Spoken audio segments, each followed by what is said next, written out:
We saw members of the opposition walking out of parliament in protest. What was that all about? Yeah, it is something that has been happening about our legislation or legislative processes with parliament. You know, we made a new constitution in 2010.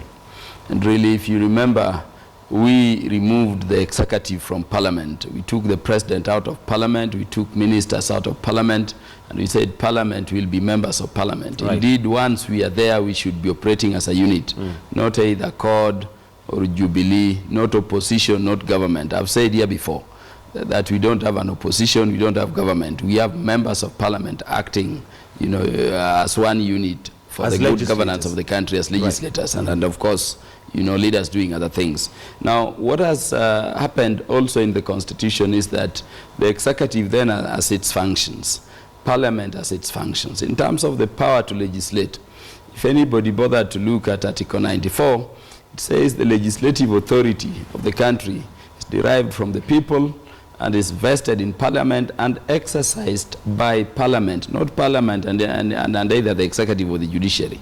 It is exercised by parliament. Now, we pass bills as parliament, and of course, for them to become law, they proceed to what we call presidential assent. The president has to sign them so that they take the force of law and they being implemented to become law. Yes, the president has powers under, remember it is Article 115 of the Constitution, to refer back a bill to Parliament and with concerns or what we call reservations under those constitutional provisions, saying really Parliament reconsider or review, the following. You know, have the following concerns. And by the way, the language of the Constitution is reservations. Reservations to mean you've passed a provision saying this and this. My concern is that it does not further public interest or it does not do good in this and that manner.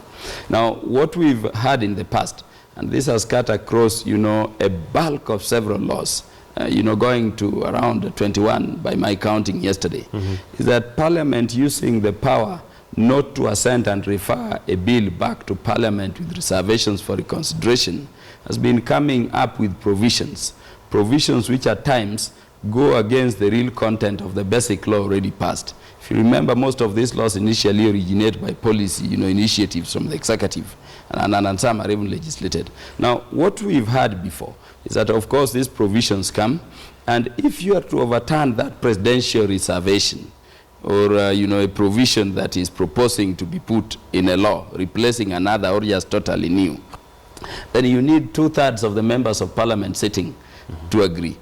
And Parliament has not been facilitative of those administrative processes. Remember when we had division of revenue bill, we had situations where, you know, members of Parliament who are on travel were all clamped down, they have to be in the country. And due notice goes to members of Parliament that really we have a business before Parliament that requires at the minimum 2/3 of us to transact.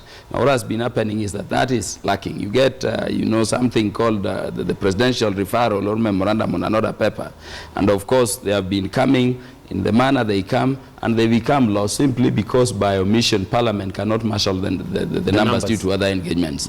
What we were saying, therefore, yesterday is that we had, you know, a very critical bill, the excise, you know, duty bill, where the president, after the bill was passed by Parliament and sent to him by assent, is saying that really we want you to do the following.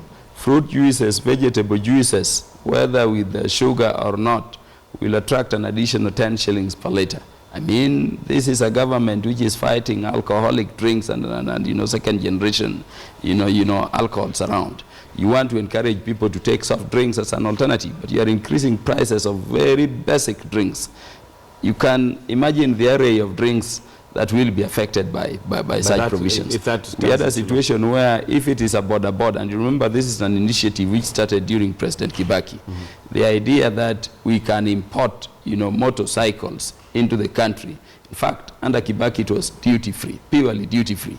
And that is how we phased out bicycles for, you know, motorcycles. And you've seen the impact in the economy in terms of youth employment, the idea that people can, you know, have a survival. We are proposing that, you know, border or motorcycles, the pricing will be increased by 10,000 on account of excise duty following that presidential referral. And then, of course, we have motor vehicles. Over 3 years old, you pay an additional 200,000 shillings and over. Below 3 years, an additional 150,000 to the government.